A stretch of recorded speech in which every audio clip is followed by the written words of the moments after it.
Olá, estudantes! Eu sou o professor Robson Anselmo Tavares e hoje venho especialmente falar com vocês, os estudantes de língua portuguesa do sexto ano. Mas antes disso, agradeço aqui à professora intérprete de Libras, a professora Isabela. Muito obrigado, professora. E a Ronaldo aqui do som do EducaPE. E é isso aí, continue conosco sempre aqui no EducaPE. Mas vocês do sexto ano já estão interessados em saber qual o assunto da aula de hoje? Como há na tela, podemos ver produção de textos literários. Eita, uma palavra nova, textos literários. Mas o que é um texto literário? É importante saber, desde já, que o texto literário é um texto diferente do texto informativo. Quando nós falamos em texto literário, é um texto que tem a metáfora. Aí vocês podem perguntar, professor, o que é metáfora? A linguagem figurada. É importante lembrar que nós teremos a conotação e a denotação. Conotação, linguagem figurada. Conotação, C de conto. E denotação é a linguagem informativa, D de dicionário. Então, conotação e denotação. Então, hoje aqui, antes de nós entrarmos nisso, trago para vocês aqui um pensamento, e esse pensamento é um pensamento literário, faz parte do texto literário de um grande escritor que vocês, estudantes, vão conhecer. O nome dele é Guimarães Rosa. Acompanhem comigo, vamos ver. O correr da vida embrulha tudo. A vida é assim, esquenta e esfria, aperta e daí afrouxa, sossega e depois desinquieta. O que ela quer da gente é coragem. Guimarães Rosa, mais uma vez observando esta reflexão, que na verdade são versos.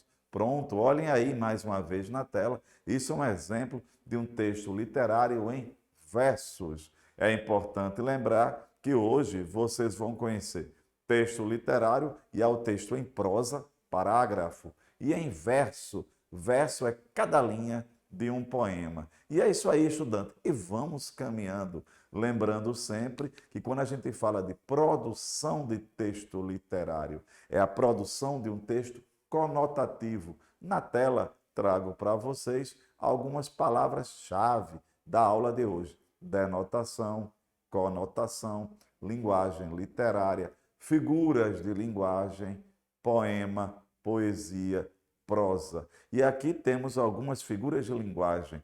Lembrar que hoje vamos, em especial, debater um pouco mais sobre a produção de um texto literário. Então, texto literário fazem parte da literatura. O poema, o romance, o conto, a fábula, são textos, exemplos de textos literários. Então, toda vez que ouvirem falar de textos literários, são aqueles textos que possuem a linguagem figurada, a linguagem metafórica. Você pode me dizer, mas o que é a linguagem metafórica? É essa linguagem que rompe o nosso dia a dia através da figuração. Então, por exemplo, quando eu digo a cruz é de madeira, estou dando uma informação, denotação. Maria é a cruz da minha vida. É uma linguagem metafórica, é uma linguagem que pode ser usada na literatura. Então preste bem atenção, a linguagem literária é uma linguagem carregada de significado e a linguagem denotativa, ela é informativa. Acompanhem comigo, vejam só, sentido conotativo, linguagem denotativa. Vamos ver o que é. O que é conotação? O que é certo? O que é isso? É a linguagem figurada. Então, quando a gente fala em conotação, nós temos o que? É o sentido figurado. E denotação é o sentido real. Na tela, nós temos aqui: o pássaro voava pelo céu da cidade. Quando a gente fala em pássaro, ele voa, é denotação. Aí, vejam só a conotação: o carro voava pelas ruas da cidade. Carro não voa. Então, carro voava é uma conotação e o pássaro voar é uma denotação. Mas por quê? Denotar é o sentido real. O pássaro voa, agora o carro não voa. Quando nós falamos o carro voava, justamente estamos dizendo que o carro estava apressado. Prestem bem atenção. Você, estudante do sexto ano, que tal pesquisar mais sobre denotação e conotação? Então, gravem bem: denotar, sentido real; conotar, sentido figurado. E dentro da conotação existem as figuras de linguagem que vocês vão conhecer. Então é importante lembrar isso. Quando a gente fala, mais uma vez, em produzir um texto literário, para vocês, estudantes, em especial aqueles que gostam de poesia, poema, romance, um filme, tudo isso faz parte, certo, do mundo da conotação, do mundo literário. Então, mais uma vez, acompanhem comigo, vejam, conotativo ou conotação é aquele texto que a palavra encontra significado a partir do contexto, em que é empregada no sentido figurado. Vejam, quando eu falei Maria é a cruz da minha vida. Nesse caso, ela não é uma cruz de verdade, isso é uma metáfora. Já quando eu digo assim, a linguagem denotativa é mais objetiva, direta e tem um sentido estreito.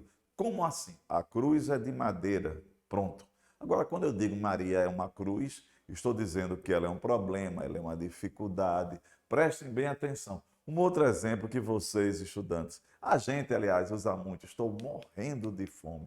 Você está morrendo de fome? Morrer de fome, nesse caso, certo? É uma conotação. Você está com muita fome. Olhem aí na tela. Vejam só, denotação e conotação.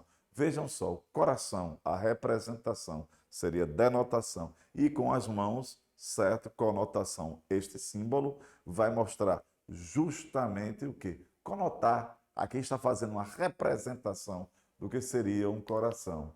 E lembrar a vocês tudo isso. Vejam só essa tirinha. Acompanhem comigo, leiam a tirinha.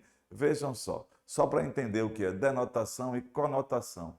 Aí nós temos a conversa de Chico Bento com um amiguinho. O amigo diz: meu pai tem 800 cabeças de gado. E o seu? Pergunta Chico Bento. Chico Bento diz: o meu pai só tem um boi, mas ele está inteirinho. Vejam só aqui, viram aí a confusão entre a denotação e conotação? Chico Bento não entendeu que é 800 cabeças de gado. Não é, na verdade, uma cabeça, é o gado completo. Então, nesse caso, isso é uma linguagem figurada. Então, gravem bem: produzir textos literários é produzir romance, poema, poesia, música, o rap, que tanto vocês gostam, certo? Então, no caso, são exemplos de textos carregados de significado, textos metafóricos. Quando nós falamos um texto carregado de significado, é um texto, certo, literário, em que as palavras ultrapassam aquele sentido que nós achamos que é real. Por exemplo, há um texto na literatura brasileira de Drummond, Carlos Drummond de Andrade, um poeta mineiro, que ele diz: tinha uma pedra no meio do caminho. Essa pedra aí pode ser uma pessoa, um obstáculo, uma doença, etc. E vamos caminhando. Olha aí o mundo da conotação. Acompanhem comigo. Vejam só na tela. Então, o mundo da conotação. Olha aí o mundo das fábulas infantis, certo? Vejam só: Branca de Neve, Rapunzel, certo? A Bela e a Fera, e tantos outros personagens, Pato Donald, tantos outros personagens do mundo de quê? Da literatura, do mundo da metáfora. Então, isso é uma conotação. Lembrar que a conotação nos transporta a esse mundo metafórico. Então, vamos resumir mais uma vez. O mundo real denotativo, o mundo da ficção é um mundo literário. Então, eu já adianto a vocês que, para tentarem, com seu professor, estudar um pouco sobre a produção de um texto literário, que tal vocês, estudantes, certo, produzirem um poema? Certo? Lembrar que tem uma estrutura. Quando a gente fala em poema, ele é formado por versos que formam a estrofe, as estrofes que formam um poema. E vamos caminhando. Olha aí mais um ponto que eu gostaria de reforçar bem. Olha a diferença entre denotação e conotação. Denotar, palavra com significado restrito. Já a conotação é um amplo significado. A denotação, as palavras com o sentido comum de dicionário. Já a conotação, as palavras extrapolam aquele sentido que nós chamamos de comum. A denotação tem uma linguagem comum. Já a conotação é uma linguagem expressiva, rica. Então vejam só, denotar e conotar. Já estão prestando bem atenção, estão aprendendo, não é isso? Olhem aí, já que a gente está falando tanto sobre a questão de produzir textos da literatura, mas o que é essa linguagem literária? A linguagem literária pode ser encontrada nos poemas, cujo discurso é permeado, cheio, por elementos que conferem maior expressividade e beleza ao texto. A linguagem literária pode ser encontrada na prosa, parágrafo, por exemplo, narrativas de ficção, na crônica, na novela, no romance, no teatro. São locais, são exemplos de linguagem literária. Então, gravem bem, denotar e conotar, produzir textos literários. E nós temos também a linguagem poética, como na tela. A linguagem poética é definida como um tipo de escrita e comunicação singela e nobre com os leitores, apresentando temas ligados a sentimentos. Essa riqueza da poesia faz com que essa linguagem esteja presente em obras literárias, no cinema, na música, na novela. Quando a gente fala, viu, minha gente, em linguagem poética, é aquela linguagem que ela é escrita, ela é organizada, ela é estruturada em versos. Grave bem isso, em versos. E vamos caminhando ainda mais sobre essa linguagem literária, certo? Lembrando, mais uma vez, que ela pode ser encontrada em poemas. E eu gostaria de lembrar que poema é o texto, poesia é o sentimento. Então vamos ver aqui. Na tela nós temos um texto literário, ele é feito para emocionar, sensibilizar. Há uma realidade, uma criação da realidade ficcional. A linguagem poética é uma linguagem conotativa, é uma linguagem figurada. Então, para que você, estudante, possa começar a escrever textos da literatura, certo? É importante que vocês entendam como se organiza essa linguagem. É uma linguagem que extrapola, certo? A linguagem, repito, do dia a dia. Então vejam só, você vai encontrar nos textos da literatura a linguagem figurada. Mas o que é a linguagem figurada? Acompanhe comigo. Também chamadas de figura de estilo, a linguagem figurada, certo? São recursos especiais de que vale quem fala, certo? Utiliza para dar uma expressividade maior, um colorido maior ao seu texto. Então nós vamos conhecer algumas. Então, olhando para mim, podem perguntar: Robson, nós utilizamos a linguagem figurada no dia a dia? Sim, nós utilizamos, mas ela é mais presente, predominantemente, no texto da literatura. Então vejam só, olhem só alguns exemplos. Na tela nós temos aliteração, é a repetição de consoantes. Vozes, veladas, veludosas, vozes. Há uma repetição do V e do Z. Isso é uma aliteração. Vamos lá, vamos caminhando. Assonância. A aliteração é a repetição de consoantes. A assonância é a repetição de vogais. Sou um mulato nato, no sentido lato.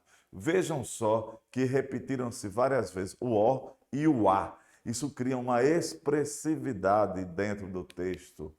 Onomatopeia. Mas o que é onomatopeia? Onomatopeia é a imitação de sons. O relógio faz tic-tac, tic-tac. Então gravem bem, isso é uma onomatopeia. Pleonasmo. Mas o que seria pleonasmo? Pleonasmo é uma repetição, certo? Aí vejam só, aqui é exemplo. Vi com meus próprios olhos e rir meu riso. Quem ri, já ri um riso. Quem vê, vê com seus olhos. Aí que nós temos uma observação. O pleonasmo vicioso ou grosseiro decorre de um fato de conhecimento, perdendo o caráter enfático. Por exemplo, hemorragia de sangue, descer para baixo, dar uma ré para trás. Hemorragia de sangue, se é hemorragia, já é de sangue. Se é descer para baixo. Então, grave bem. Já o primeiro exemplo que tem, vi com meus próprios olhos, no texto, não constitui um pleonasmo vicioso. Nós temos zeugma. O que é uma zeugma? Zeugma é a omissão de um termo que já foi dito antes.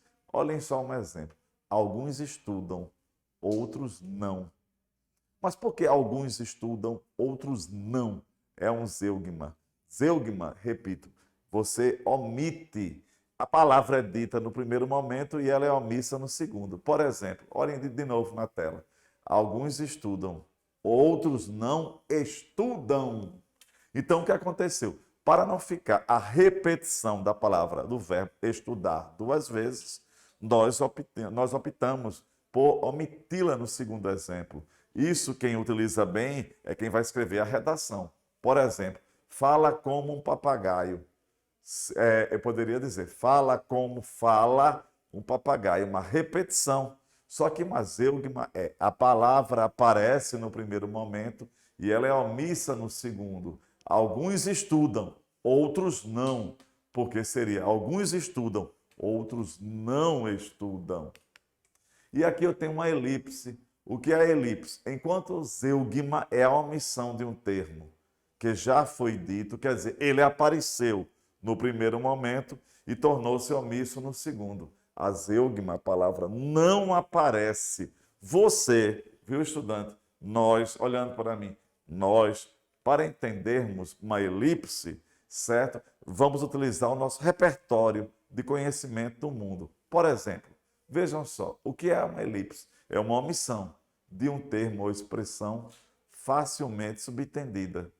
Aí veja só, no verso, receitas. No verso receitas, você entende que eu estou dizendo, no verso há receitas, no verso tem receitas, no verso possui receitas. Aqui houve uma omissão do verbo. Hipérbato. Mas o que é um hipérbato? É a ordem invertida da frase. Por exemplo, morreu o presidente. Colocando na ordem direta, o presidente morreu. Qual é a ordem direta da língua portuguesa? Sujeito e depois vem o verbo. Então veja, o presidente morreu. Aqui nós temos uma ordem direta. Agora, quando eu digo morreu o presidente, eu inverti os termos da oração. Isso é um hipérbato. Hipérbato. E aqui nós temos uma assonância. A assonância é quando nós não utilizamos conjunções. Por exemplo, não sopra o vento, não gemem as vacas, não murmuram os rios. Certo? Está faltando alguma palavra aí. Poderia ser não sopra os ventos, nem gemem as vacas. Certo? Então aqui, justamente, o assíndoto, certo? É a omissão. Nesse caso aqui, nós temos aqui, veja só, assíndato, é a omissão da conjunção. Porque, veja, não sopra o vento, nem gemem as vacas. Então, grave bem isso. Já o polissíndato é a repetição da conjunção. Por exemplo, o menino resmunga e chora, e esperneia, e grita, e maltrata. Esse i é a repetição da conjunção. No exemplo anterior, veja, assíndoto, certo? Contribui, ajuda muito na questão de quê? De escrever bem, só que o assíndato é a omissão da conjunção. E o polissíndato, o próprio nome já diz, é a repetição, certo? Nós temos uma metáfora. O que é uma metáfora? É uma comparação abreviada. Como assim? Por exemplo, a Amazônia é o pulmão do mundo, certo? Veja o que eu estou dizendo, a Amazônia é. Agora, se eu coloco como, a Amazônia é como o pulmão do mundo, é comparação. Na metáfora, não existem os elementos comparativos. na comparação existem os elementos comparativos, certo? Então aqui, voltando para mim, vamos ver aqui, quando a gente fala em linguagem literária, é a linguagem metafórica, é a linguagem carregada de significado, é a linguagem que rompe, certo? Essa linguagem, repito, do dia a dia. A linguagem metafórica é uma linguagem que faz utilizar as figuras de linguagem. As figuras de linguagem, nós temos várias, uma infinidade. Hoje nós aprendemos algumas, certo? Nós aprendemos a comparação, a metáfora, o polissíndeto, o assíndeto, o hipérbato, a elipse, zeugma, pleonasmo, onomatopeia. Então, a assonância e a aliteração. Então, conhecer as figuras de linguagem para adentrar no mundo da literatura. E lembrar a vocês que existem várias figuras de linguagem. Hoje nós começamos por essas, tá certo? Então, desde já agradeço aqui a Isabela, a professora Isabela, a Ronaldo do Som, certo? Muito obrigado. E fiquem conosco aqui no Educa PE. E lembrem-se, produzir textos literários para apresentar ao seu professor. São textos ricos em figuras de linguagem, tá certo? Então vamos lá, um forte abraço.